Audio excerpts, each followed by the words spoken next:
तो दोस्तों आप लोग को बता दो कि पवन सिंह और डिम्पल सिंह को बहुत ही हाई लेवल का न्यू भोजपुरी सॉन्ग का शूटिंग कंप्लीट कर लिया गया है। आप सबके बीच बहुत जल्द देखने को मिलेगा। मैं आप लोग के इस वीडियो के माध्यम से पूरा डिटेल से बताने की कोशिश करेंगे।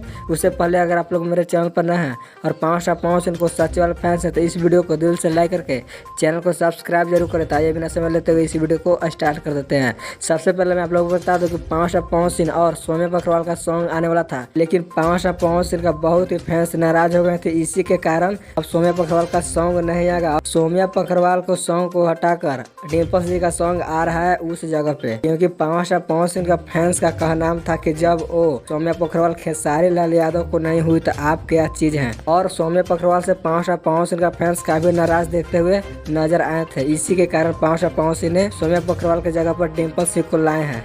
तो आप लोग को क्या लगता है कि पवन सिंह अच्छे किए हैं? तो आप लोग इस कमेंट के माध्यम से जरूर बताएं। और आप लोग पवन सिंह को चाहते हैं तो इस वीडियो को शेयर कर दें। तो मिलते हैं नेक्स्ट वीडियो में।